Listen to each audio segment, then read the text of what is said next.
Thank you everyone for joining the next in our Expert User webinar series for OpenAir. And today's topic is automation and integration data flows. And really we're going to focus on features that you may be using or maybe not be aware of within the system, and how OpenAir can be integrated with various other systems, either through some native integration technology or using APIs, or even a tool that OpenAir can provide called the Integration Manager. So you can imagine that's quite a bit of information to get through in just a 45 to 1 hour webinar. So we'll be going to at least introducing different topics. There's a couple I go into a little more detail that I think people would find useful. And then when we get to the integrations, we'll be introducing concepts and ideas. You're always welcome to follow up with us after this webinar, or ask your user community through the LinkedIn OpenAir Users Group in general for any kind of advice or questions you may have. So what we'll be covering today is I'm going to open up with automation options. And some things that you're using, you may not consider them automation. There are some things you may not realize you can automate in OpenAir. So we're going to go through that, and that will lead us into integrations, because integrations sort of expand the whole automated features within OpenAir, of course, by building some kind of connection between systems from a data processing and a business process perspective. And common integrations, will kind of go through those that I see connected to the OpenAir system quite often, and also some of those that are just native integrations that are very easy to configure should you be considering doing anything like that. Also, before we wrap up, I'm going to talk about some common integration hurdles that I see happen again and again as far as consideration when systems are connected together, or how data itself is presented to an interface, and how interfaces sometimes have to get a little more robust in order to be able to handle the data in the format that it comes in.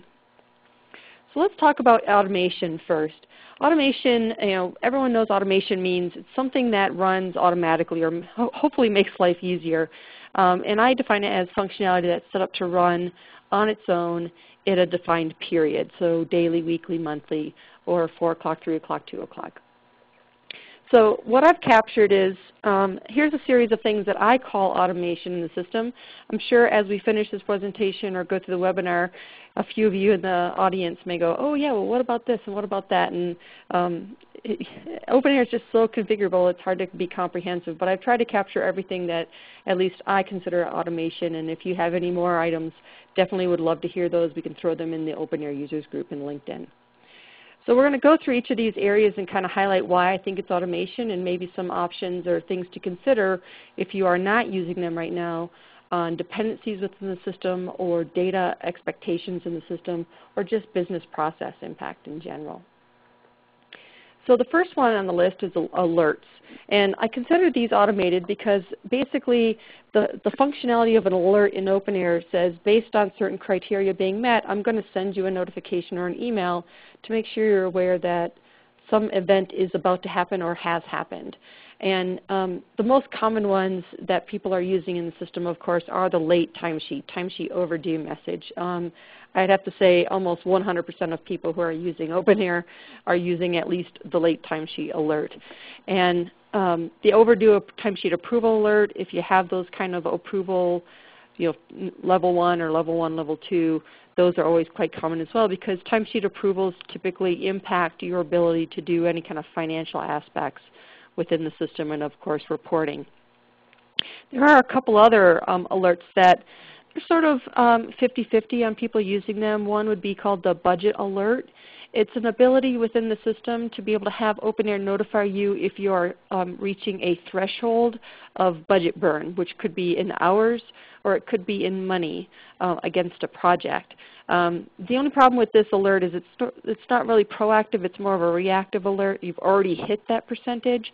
So whenever people are using this budget alert, I recommend that they set a low threshold, so at least they have some kind of, almost like a gate control to know when they've hit a majority portion of the budget burn, and they can take some proactive activities instead of it being completely reactive. And if you're not familiar where any of this functionality is, let me see, I got my system available here for us. If you go into the projects module, you'll have alerts drop-down. If you're in the old account UI, then it's under the projects module, but in the options tab.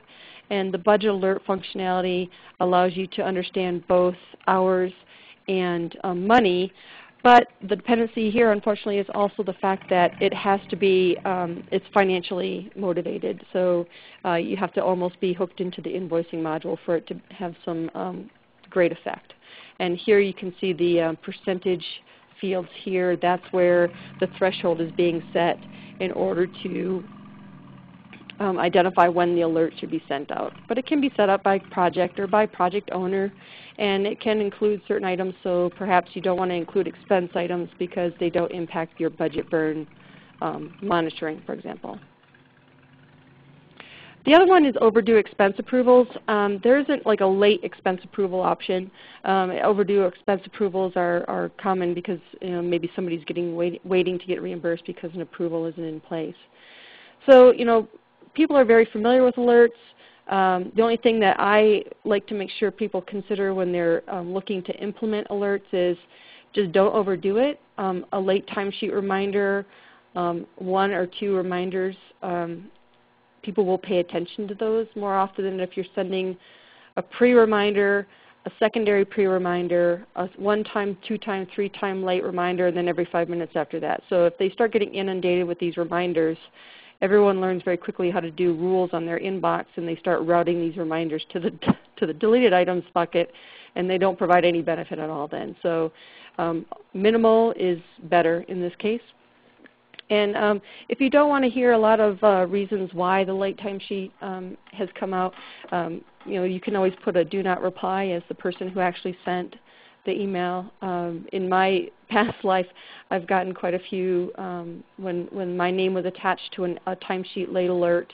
I would get replies from people explaining why it was late, and they just weren't aware that the timesheet alert itself was auto-generated. So, the do not reply is one of those sort of practical things that you see a lot when you get auto communications from different companies. And customize the message. Make sure that it's saying something other than just your timesheet's late. Your timesheet's late, and it will be reported on a compliance report on Tuesday morning if it's not submitted. Blah blah blah. So add some more oomph to the email, and it may get more attention when it's received. The financial rule automation. So it depends on your business process on whether you would take advantage of these automation options. But OpenAir does provide the ability for you to do auto billing, which means it will run billing rules in the system automatically on your behalf, or auto run, which is the automatic running of recognition rules on your behalf. There is no auto invoice functionality. So when you're talking about automation and doing automatic invoicing, it's not really invoice generation. It's really automatic billing, and then you have to go through and create the invoices. But there are plenty of shortcuts in the system on how to create multiple invoices in one click by using the multiple invoice generation option on the new creation menus. And you can also submit all those invoices once they're generated at the same time as well using the run in action feature. And if you're not familiar with those capabilities, did I just jump out of my system? I did. And if you're not familiar with those capabilities, they're both located in the resource module or in the invoices module.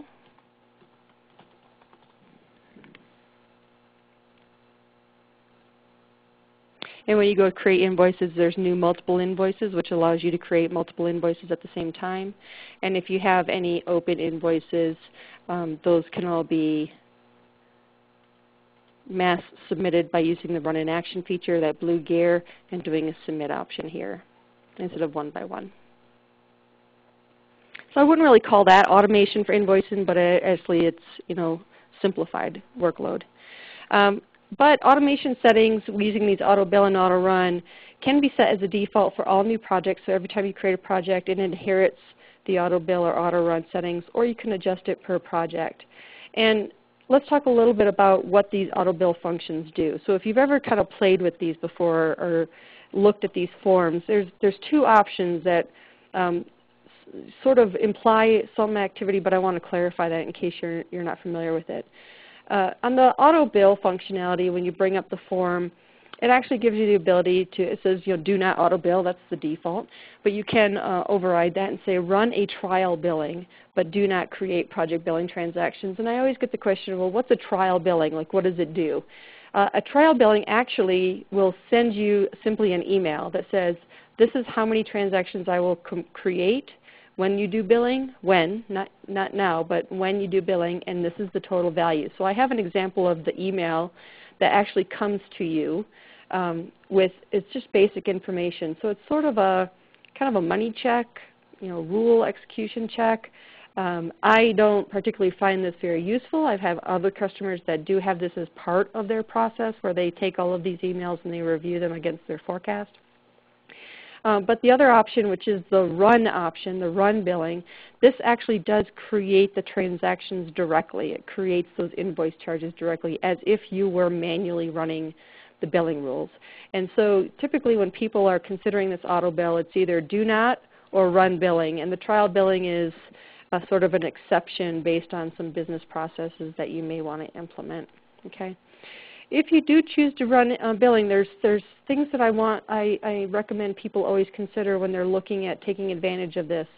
The theory sounds great. It's going to automatically do all these charges. But what that also does is for time billing, for example, the fact that a timesheet or maybe an expense billing rule, if a timesheet or an expense has been processed automatically by these billing rules, they're now locked, which means you can't unapprove them and send them back for somebody to fix them. You have to deal with some kind of adjustments or backing out this billing action. So if you have if your environment is more of a we definitely need to fix timesheets and expenses before the billing rules run type thing, you're probably going to create more work for yourself by turning this on versus leaving it as a manual billing activity. Having said that, though, if people do find that this auto bill really saves them a lot of time because they don't have to run the rules anymore, there's always timing considerations. I have customers that they will set this auto bill to run every day, and then they start invoicing on the 3rd of the month, but they can only invoice up to the end of the previous month. So let's take February, for example. I start my invoicing on March 2nd for February 29th. Well, I automatically have charges created for March 1st and potentially March 2nd already because it's running every day. And now I have to be careful when I'm creating invoices to limit and make sure I do not include anything for the month of March. So it tends to make your invoicing process a little more robust because you have to consider the fact that this automatic billing is running behind the scenes. And of course, depending on how you're doing forecasting, and we have a whole other webinar on forecasting, it's really a bigger topic. Depending on how your forecasting approach and your reporting is set up in the system, auto bill may actually cause you to either overestimate forecast or underestimate forecast. So a lot of considerations before you just flip the switch have to be thought about as far as how you're tracking information, how you're reporting on information, and how you're doing invoicing, because this, some people think this might be a silver bullet, but at the same time, it may cause more problems than it's worth. I do find that auto bill tends to work well for those time and materials people, or for those fixed fee projects that are recurring revenue type things, monthly invoice amounts, $2,000 a month, for example, where there's going to be little to no change month after month. Those are perfect for an auto bill situation because there's very little modification or correction that may have to happen during the invoice cycle. The auto run functionality for recognition rules, well, it's exactly the same thing, except it just works on the revenue side of the house. So the same concept here about run recognition but do not create transactions, it's similar to that trial billing. It'll give you an email. The run recognition and create the transactions, of course, does the same thing as billing. It creates the transactions. The only thing that I definitely, in addition to the timing and forecast similar to billing, many times people now are using accounting periods or accounting dates when they run recognition, so they have some kind of reconciliation process with their accounting system. And if you are using accounting periods, I almost recommend against using the auto run function because the rules may be running before you've set the correct accounting period as an active or current period, and therefore you'd be stamping things with the wrong accounting date. So there's, again, some considerations as far as how you're doing reporting and how you're leveraging features like accounting periods as to whether this automation would be a benefit or be hurtful. If you are considering setting a default for your projects, anytime a project gets created, each project has a setting for Autobill and auto run. I just want to kind of cover quickly where you can find these, because not a lot of people know how you can set these defaults. They know how they can set it on individual projects, but they don't know how to set defaults or copy across projects. So if you are using the administration module, this is something that's under project settings, but it's a little bit different name. It's called project billing defaults is the auto bill setting, and recognition defaults is the auto run setting.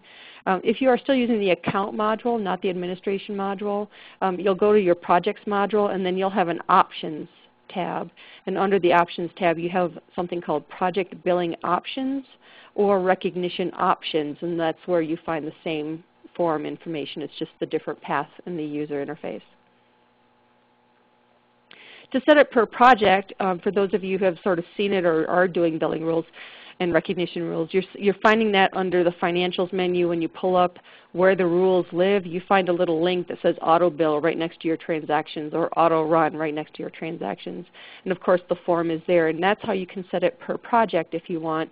So those sort of recurring revenue projects can do auto billing and auto revenue, but the T&M or maybe the fixed price on percent complete, those are not automatically run because you need to have more control for timesheet corrections, for example.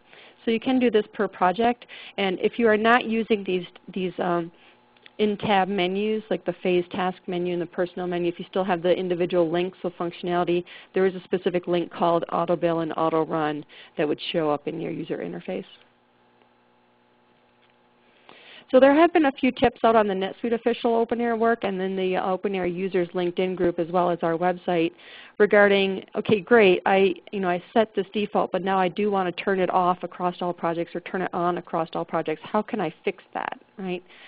There's a functionality called tag functionality, which isn't sort of very obvious unless you know it's there. And that's a functionality that you can use through something called the run in action feature.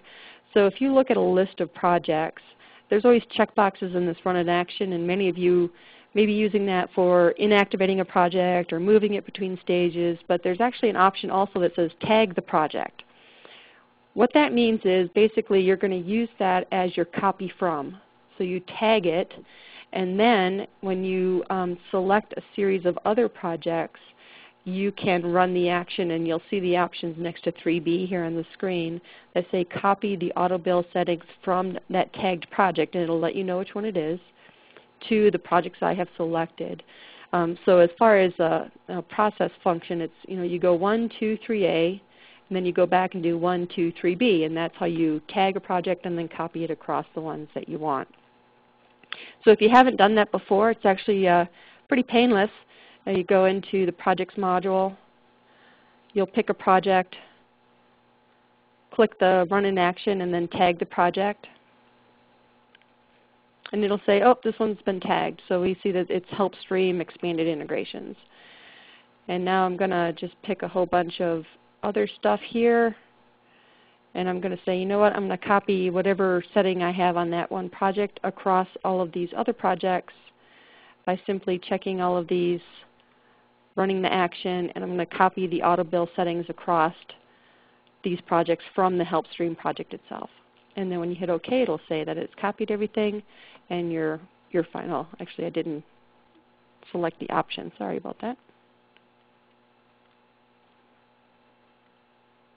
Okay, so that's how the copy across happens by doing a tag. So if you do decide to turn it all on or all off or on for certain projects based on column filters, you have that ability to do that.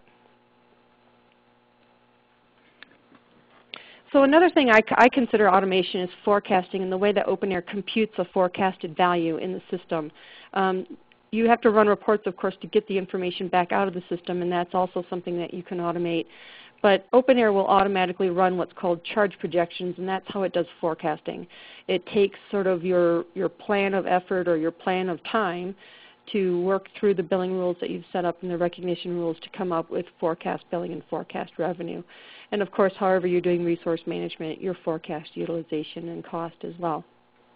So the charge projections, the forecasting webinar I've kind of referenced earlier in the presentation that we have on our website, it goes into a lot more detail about these charge projections, but there are certain customer scenarios where the optimal forecast methodology for them is to use something called a dynamic time range, which means it automatically adjusts itself to know to forecast from today or tomorrow forward.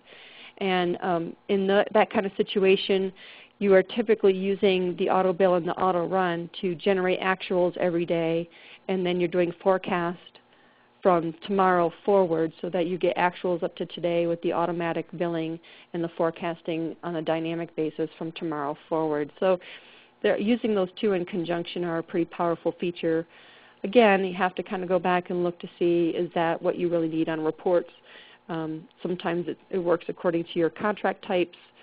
Sometimes it actually creates some more conflicts at the end of the process for invoicing, and then of course your forecast reports are a little bit off.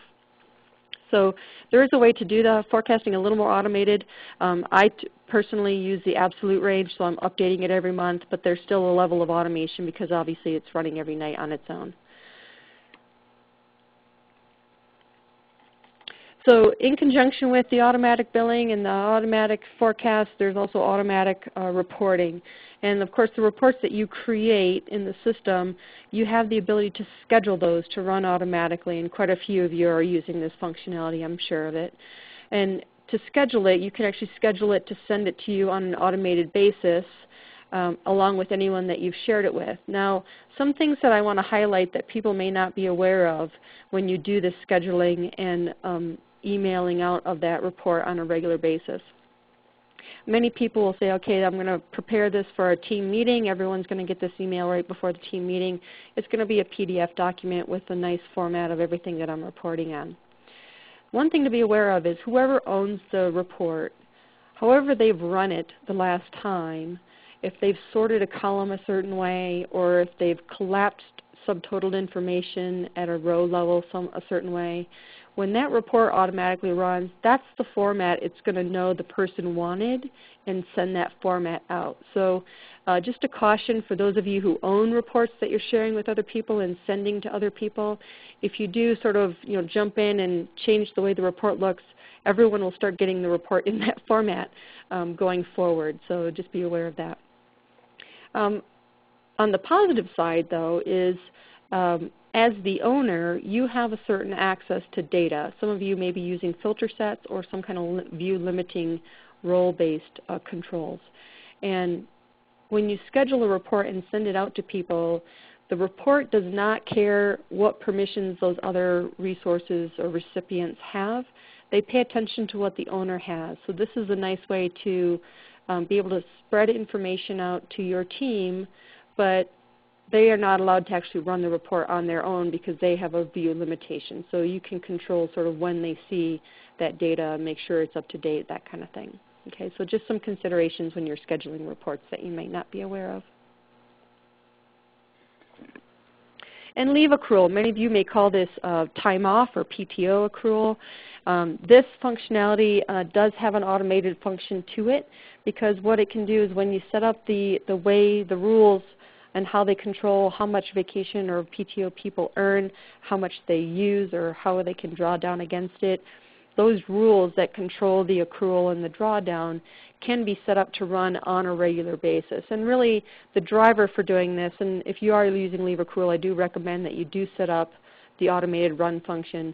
But the reason for doing this is as people join the organization in the middle of the year, you're going to want them to get caught up and get a balance started and everything. So if you have it running on a daily basis, you don't have to remember that as part of your user administration to say, okay, once I get the user set up and the PTO rules set up and the assignment group set up, then I have to go run leave accrual so they fix themselves. So if you just automate this, it will take care of creating balances for people. And approval routing. So the approval processes are the workflow within the system, and this is a level of automation because it's sending timesheet information, expenses, and invoices to various people based on the way that you've got either the approver set on projects or these approval processes. I personally recommend using the approval processes wherever you can, because if you hard code people's names, the minute that person goes out of the office, or maybe they leave the company, now you have a big administration update to do, because now the person's gone and you have to substitute that value in everyone's approval settings. So if you use a process, then it's a one-place update versus individual project and user updates. But there are some features in the approval process that you may not be aware of or haven't really found a reason for using it, so I'm going to give you a couple of options to consider that may be helpful for you. And that is, there's a feature that comes automatically with the processes. All these come automatically with the processes, where the approver is equal to the submitter.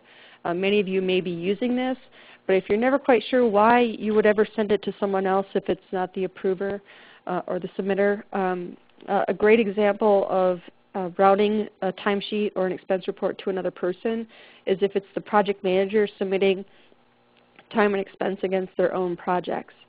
I hear the argument quite often, well, the project manager is managing the project, so they should be able to approve their own timesheet. I completely agree with that.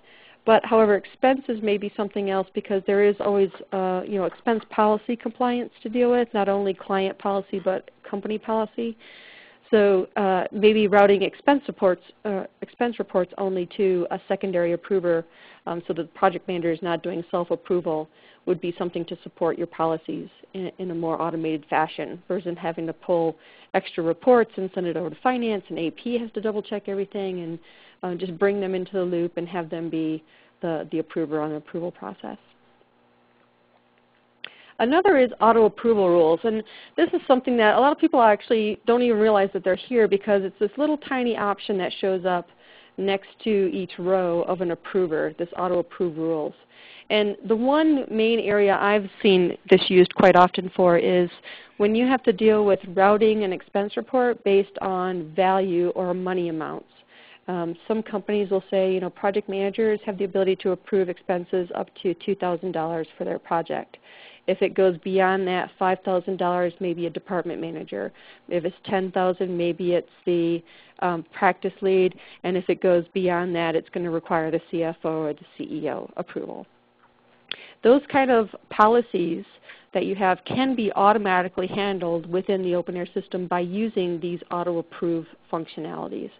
So in the example below, what I've done is I've clicked on that auto-approve rules next to this row for manager. And what I'm saying is I'm going to have the quote-unquote manager automatically approve this expense report if it's less than $1,000 in money, or $10,000 is what I meant to type, but $10,000 in money. Okay?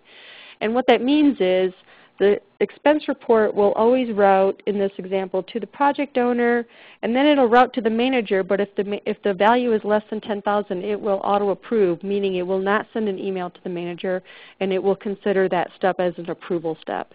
If it's $10,001, then the manager will get the email and be required to sign off on it before it goes any farther. There are ways to do auto-approvals on other things like timesheets. So I've used examples where, if a timesheet is an overtime timesheet, people are working more than 40, 50, or 60 hours, whatever your standard work week is. If people are working that on a regular basis, maybe it gets routed to a department head because there's too many hours on a timesheet, for example, and the person should be aware that resources are working those long hours. So there's ways to sort of route information for both information, but also to comply with policies. And the expense approval limits is a great example, I think, of using the approval rules and making life much easier from an automated perspective. And then there's also something called I call escalations. And this is I sent it to Jody, but Jody didn't actually approve it, hasn't approved it yet, and it's holding up invoicing. What am I going to do? OpenAir added this feature called assign after days. I call it escalations, but it's really an assign after. And what it's meant to do is say, if nobody takes action on this, I need to route it to the next person. I need to route it to someone else, because there's a time criticality to it. And as we all know, timesheet approvals tend to be time critical when it gets to be about March 31st. So what you can do, and I always thought this was an internal switch, but OpenAir support definitely gave me the right answer here. If you actually have more than one sequence number or more than one approver and you use the same sequence number, you have to turn the option on that says a sequence number only requires one approval. And typically what that means is you're sending it to both people at the same time. Whoever gets to it gets to it. Okay? However, if you want to use the assign after days functionality, what it will do is it will send it to the first person in the list. So here I have on the screenshot project owner. So it will send, oh wait, no, I've got it reversed. It's going to send it first to the manager. The manager has 2 days to take some kind of action, and if the manager does not take action after 2 days, it's also going to send it to the project owner. So instead of it always sending to both people, it will only send it to the second person if the first person has not taken any action on it. So I consider that an escalation because usually it's maybe there's like a backup approver type thing. But it does provide the ability to sort of bring attention to people that something needs to be handled very quickly. And so if you're an assign after type person and you start getting timesheet alerts, you know that there's a delay on getting timesheet approvals in the system. So that brings us to the last topic I have on the automation, which is integrations, of course, and that's going to lead us into our integration discussion.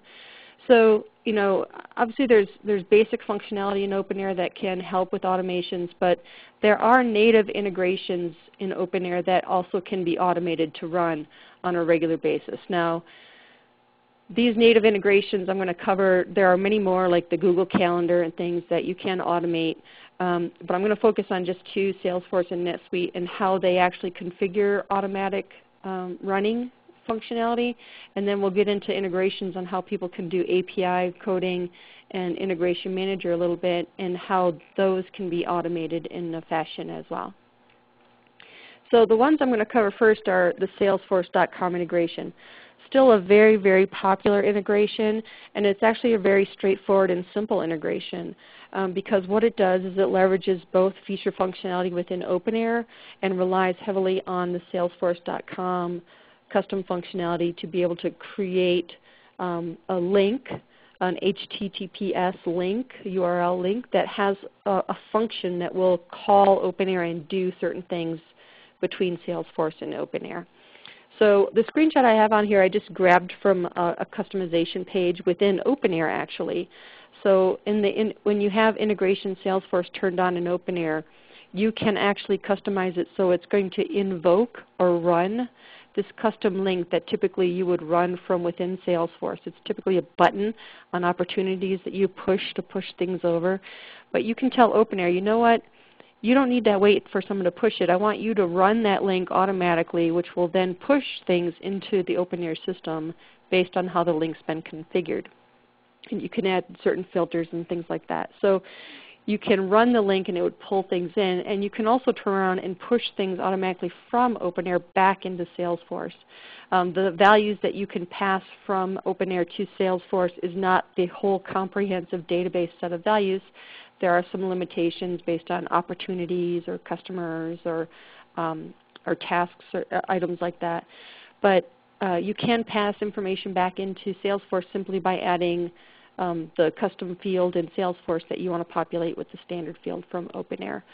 As you notice in the bottom there with the automate, you can actually just check the box similar to a lot of OpenAir sort of scheduling type functionality, and it would run automatically, run the link that's been configured to do the integration between the systems automatically, and therefore you have a level of automation and data flow between your Salesforce CRM and your OpenAir PSA.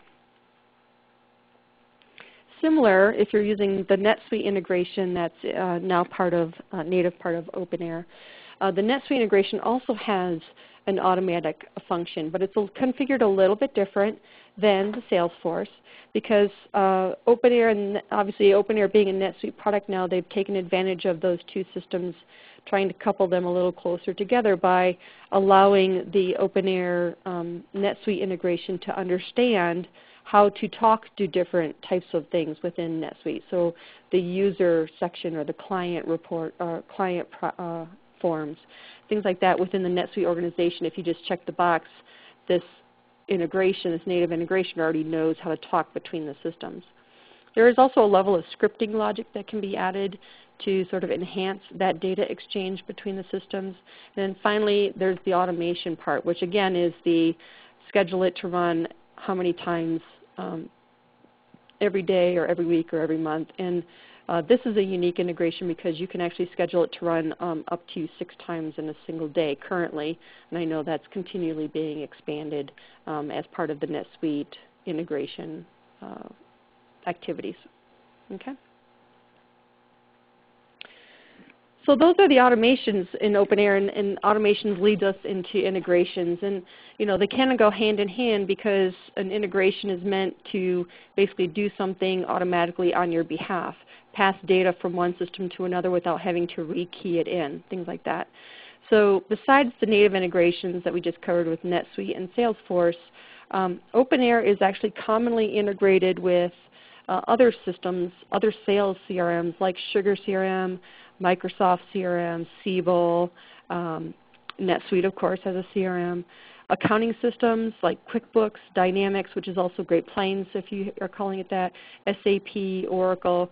So there's really no limit to the type of systems OpenAir can integrate with. It's just a matter of how to integrate with them. So HR systems like PeopleSoft and Workday, payroll systems like Paychex, and of course there's always other possibilities. As I work with customers, they have integrations with tax systems and business intelligence warehouses and all kinds of other standalone systems they have within the organization. They build sort of an infrastructure to pass that data in an automated fashion.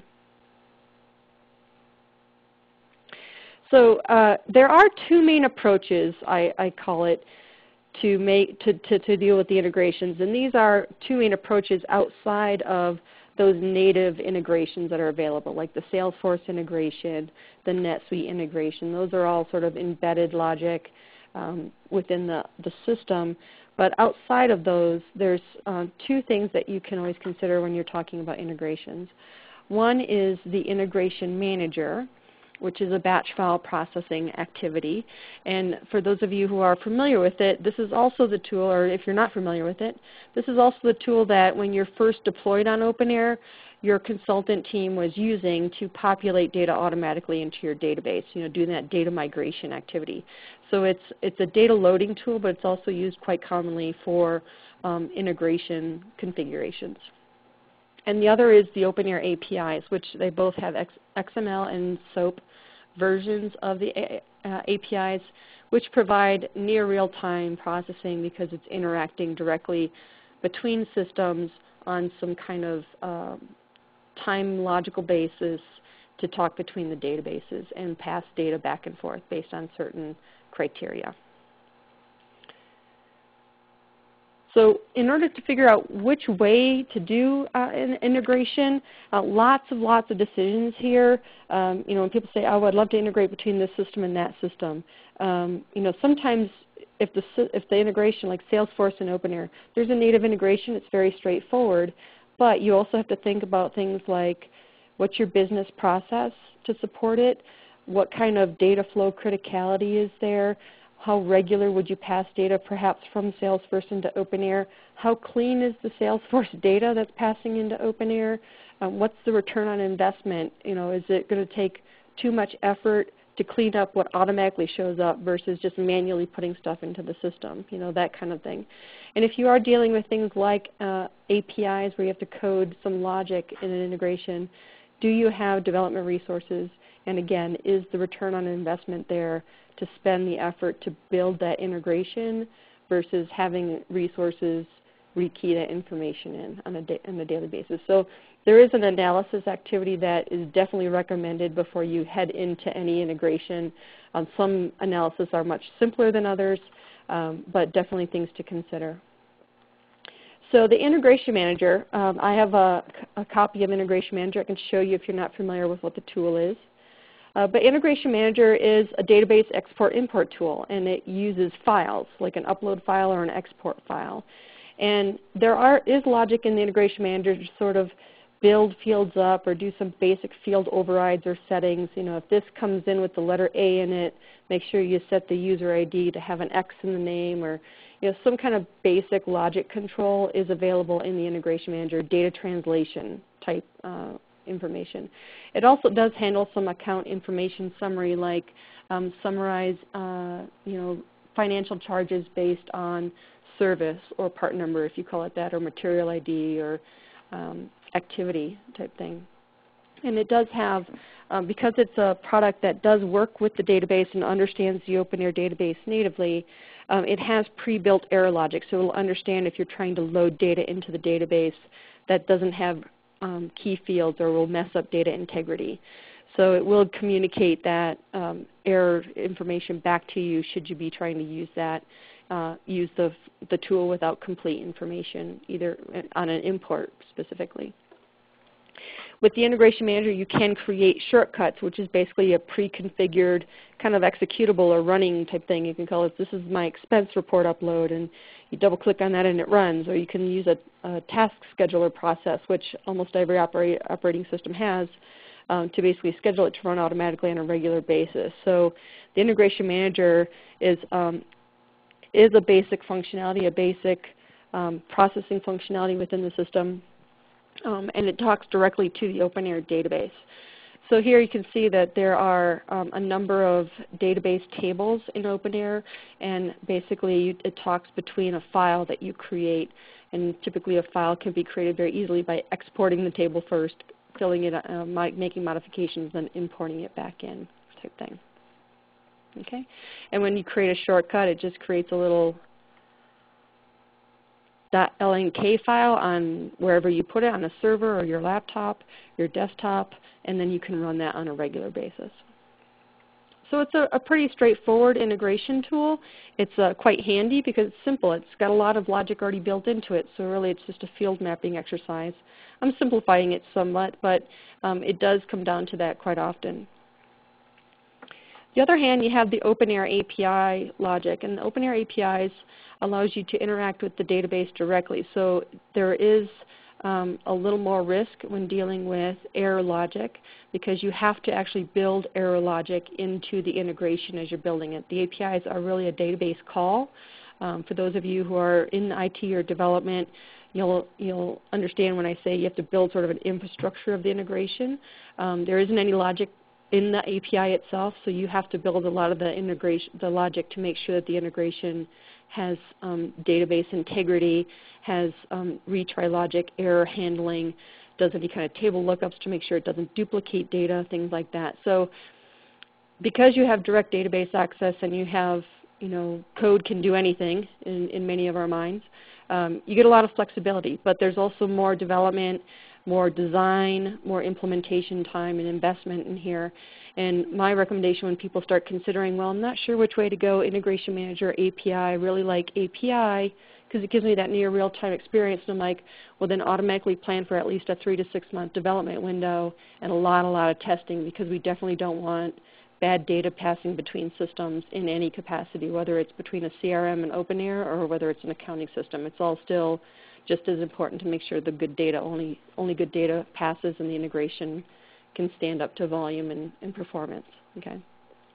The caution here, and this is something I should cover in the hurdles, but it's specific to the APIs, is that OpenAir currently doesn't have any sort of trigger logic, which means that if I happen to approve a timesheet, it doesn't reach out and tell an integration through the API, hey, this action has been done, go do something else. The way integrations end up having to be built is the integration is sort of always calling OpenAir to say, is a timesheet approved, is a timesheet approved, is a timesheet approved, and when it finally gets approved, then the integration sort of takes advantage of that. So the integration is not being told to wake up, it's sort of waking itself up on a regular basis to see if something's happened, which is, it's definitely an investment in CPU time and the part of the development cycle as you're working on the integration. But having those choices, what would you pick when you're dealing with certain systems? Sales CRM, for example. If you are integrating with Salesforce, don't consider IM or API, go straight with the native integration if you can. It's very straightforward. Can be done in just a couple of days, including testing. And if you can live with the way that data comes in and out of OpenAir using the native integration, it's the much better way to go. If you want to expand it, of course, to be much more robust, then you may have to look into using Integration Manager or APIs. But the thing I have to caution here is the consideration of the methodology between your sales methodology and your services methodology. A 100% 90% probability in sales may mean 50% for services, or based on funnel processing versus maturity of the engagement. A big thing that I see quite often, and I repeat this in the hurdles, is customer maintenance. In Salesforce, to make sure that sales resources have prime opportunity to capture customer information and account information and opportunities, they may be allowed to create customer records. And when that happens, you tend to get a lot of duplication of data in the system, a lot of duplication of the same type of customer, but they just happen to have 7 different offices across the US or in Europe. So of course, when that starts coming over into OpenAir, you start seeing something like Atos Origins Netherlands, Atos Origins UK, Atos Origins France, but their nickname is Atos Origins. So you see 3 Atos Origins in OpenAir and you have no idea which one's which. So there is sort of a level of customer maintenance that may have to be reviewed within the Salesforce or CRM system before you connect the systems together. Accounting systems are one of the more robust integrations that people can consider, and I typically see 2 main interfaces. One is the invoice data, of course, where OpenAir is typically the system that's feeding into your accounting system, and then potentially payment information is sent back to OpenAir, or the official invoice number is sent back to OpenAir for reference. So it's usually from OpenAir to the accounting system with potential feedback loops back into OpenAir just to keep the systems in sync. I am aware of a couple of people who have actually integrated revenue data with an accounting package. I don't see this very often because the accounting systems tend to have much more robust capability on how to deal with deferred revenue, holdback revenue, of categorization of revenue. So it doesn't happen very often, but of course it can be done. You just have to understand, make sure that the finance team, of course, is very comfortable with OpenAir. Purchases, I see people who are using purchases in OpenAir. There's sort of a 50-50 out there on whether people are actually integrating the purchases with the accounting system. It depends on their procurement procedures, basically. And then, of course, expense reports, that's a pretty high volume integration. It's quick and easy to put an expense report in OpenAir and then pass that to an accounting system for reimbursement. And I do typically see the reimbursements coming back into OpenAir, which is an indicator to the person that they've been that it's been processed for payment. So here's an accounting system consideration. OpenAir can integrate with almost any accounting system as long as it can process data from another system. But QuickBooks actually has a unique integration because there is an extension to the Integration Manager tool specifically for QuickBooks. And so if you're looking at the QuickBooks or the integration tool, if you flip over to Integration Manager, it has the ability to understand what the QuickBooks database looks like, and it has some more automated configuration options to be able to talk in terms of QuickBooks between OpenAir and QuickBooks. So it can be configured for invoicing along with payment data, expenses along with reimbursement data. You can save it as a shortcut. And the fact that you're integrating with OpenAir, you have to have a defined user that does the integration or runs this quote-unquote integration manager. And by using things like filter sets or role permissions, you actually can control what the person that's running the QuickBooks thing can do in the system. And it's typically an administrator, but they may only look at current data. Maybe they don't look at, if you're implementing an integration in the middle of your company life cycle, you may have had OpenAir for 6 or 7 years. You don't want to pass 6 and 7 years worth of data over to QuickBooks. That's already in QuickBooks. So now you can just say, I only want to look at stuff from this point forward and use filter sets for that. So there's some nice options there. Of course, NetSuite has the native integration, and other ERPs, you would have to consider Integration Manager or the API. HR system integrations, I usually see that when people want to automate user account creation so they don't have a user administration function that has to be a manual activity. Also for PTO balances to keep that payroll in check, and as well as the leave accrual in check if they want OpenAir to be the driver for that, or basically OpenAir to receive the information from another system. And so in this case, the user account creation is usually a one-way from the HR system into OpenAir. The others are usually either from OpenAir to another system or from another system into OpenAir. It really depends on your business process and the system you're using. And finally, document management. I don't often say that OpenAir integrates with the document management system, but more and more I'm getting questions from people about workspaces and what can I use workspaces for. And workspaces are a nice feature in OpenAir, but it's not necessarily the answer to where you store your documents, because most companies now have a document storage strategy. They have something like a SharePoint or some other document filing service. So don't introduce yet another option for people to put documents, and then you're really kind of struggling to find where everything is related to a project or a customer. So what I actually like to recommend is if people want to consider a way to tie information together, the workspaces actually can be used to use that tying functionality, which is you create a workspace, which is nothing more than an option to be able to go into the Workspaces module.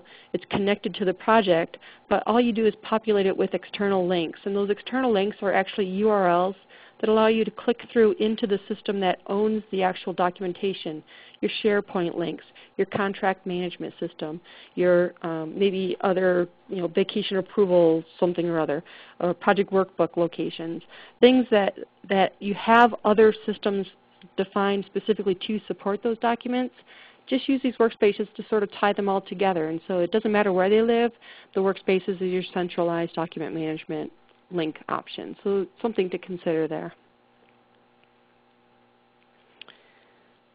Here are some common integration hurdles that hopefully many of you have not run into, but if you are getting ready to deal with integrations, keep these in mind. One of the hurdles is, do I need it real time or can I deal with batch? If you can do it in batch, you will find a cost savings, but you also will find some limitations on what data you can exchange. So there's always a trade-off there, but it's a return on investment trade-off that you have to analyze. Quite often I see OpenAir invoice data being sent over to an accounting system, but OpenAir invoice data is very, very detailed. Every time entry, every expense receipt, every person, every project, every line on a timesheet is individual charges, which many of you know. And that raw data gets passed over to the accounting system, and the accounting system says, well, what in the heck am I supposed to do with 100 charges that add up to 2 days' worth of work? So many times an integration, an API integration has to be written to sort of consolidate that information, or the IM tool would be used to do a summary information. A lot of people sort of forget that step, and it really causes problems as we get into the test window with an accounting system. API, if you're using API development, if you're doing any kind of custom field lookups, that's a very expensive CPU processing function. It's extra calls in your logic. I definitely would suggest that you look to sort of leverage something called the external ID, which is on native project options or objects within the database, and avoid custom fields if you can, because you will be able to streamline your coding logic that way.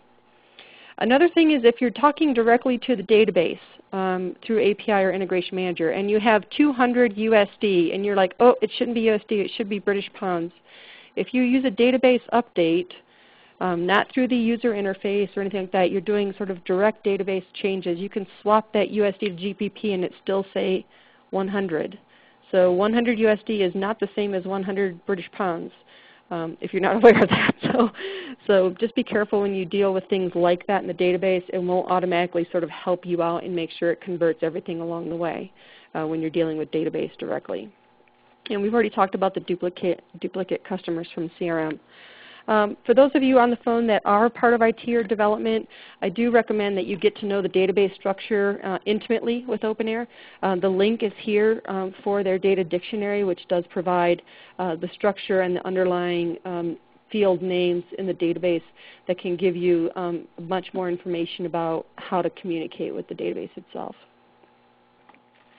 But in summary, obviously time savings are always important to be able to get data in and processed. Automation is great, but we can't sacrifice accuracy. So consider automation when it makes sense.